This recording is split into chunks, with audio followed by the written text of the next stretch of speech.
آج کی ویڈیو میں ہم آپ کو یہ بتائیں گے کہ لاہور شہر میں ایک ایسی مسجد بھی ہے جس کو ایک طوائف نے تعمیر کروایا تھا۔ یہ مسجد کیسے تعمیر ہوئی اور اس کی تاریخ کیا ہے، یہ سب اور اس کے علاوہ مہاراجہ رنجیت سنگھ کا اس میں کیا کردار تھا، یہ سب ہم آپ کو آج کی اس ویڈیو میں بتانے جا رہے ہیں، تو آپ ہمارے ساتھ ویڈیو کے آخر تک جڑے رہیے گا۔ لاہور شہر اپنے اندر ایک تاریخ سمائے ہوئے ہے۔ لاہور میں موجود مسجد مائی مورا یا مسجد طوائفاں اپنے اندر ایک دلچسپ کہانی رکھتی ہے۔ مسجد طوائفاں اندرون لاہور پاپڑ منڈی میں موجود ہے۔ اس مسجد کی تاریخ پر نظر دوڑائیں تو یہ ہم کو سکھ راج کی طرف لے جاتی ہے، جب مہاراجہ رنجیت سنگھ کا دور تھا۔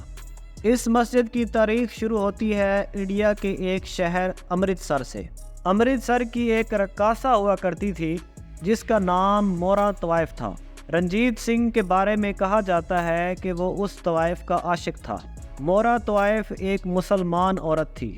بعد میں مہاراجہ رنجیت سنگھ نے اس طوائف سے شادی کر لی۔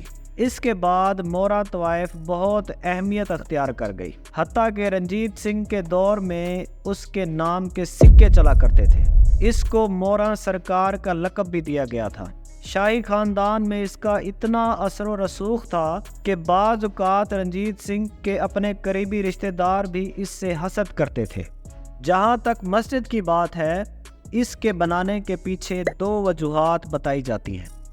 پہلی وجہ یہ بتائی جاتی ہے کہ مہاراجہ رنجیت سنگھ نے لاہور میں ایک مسجد وزیر خان کی بے ادبی کی تھی۔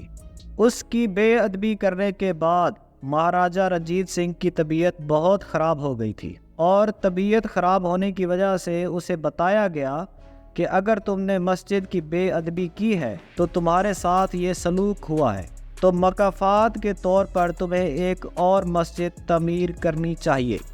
لہٰذا اس نے ایک مسجد تعمیر کروائی تھی جس کا نام اس کی بیوی مورا طوائف کے نام پر رکھا گیا۔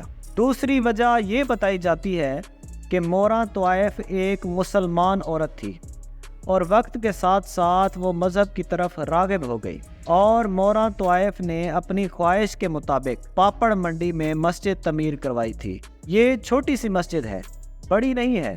اس کا سٹرکچر دیکھا جائے وہ ہمیں سکھ راج کی تاریخ میں لے جاتا ہے۔ اگر ہم لاہور کی سنہری مسجد دیکھیں تو اس کا سٹرکچر بھی اس سے ملتا جلتا ہے۔ پہلے اس مسجد کا نام مسجد طوائفاں تھا، پھر لاہور کے باسیوں نے 1998 میں بیٹھ کر یہ فیصلہ کیا کہ طوائفہ نام مناسب نہیں ہے، پھر اس کا نام بدل کر مسجد طوائفہ سے مسجد مورا رکھ دیا گیا۔ مورا کی جو قبر ہے، اس کے شواہد ہمیں لاہور کے سب سے بڑے اور قدیمی قبرستان میں ملتے ہیں۔ اس قبرستان میں حضرت طاہر بندگی کے مزار کے ساتھ یہ قبر موجود ہے۔ اس قبر کے بارے میں کہا جاتا ہے کہ یہ مورا طوائف کی قبر ہے۔ کچھ لوگ اس چیز سے اختلاف رکھتے ہیں۔ اس طرح کی تاریخی اور معلوماتی ویڈیوز دیکھنے کے لیے ہمارے چینل کو ضرور سبسکرائب کر دیجیے گا۔ تو ملتے ہیں اگلی ویڈیو میں، تب تک کے لیے مجھے اور میرے ٹیم ممبر کو اجازت دیں۔ آپ اپنا بہت سارا خیال رکھیے گا۔ اللہ حافظ۔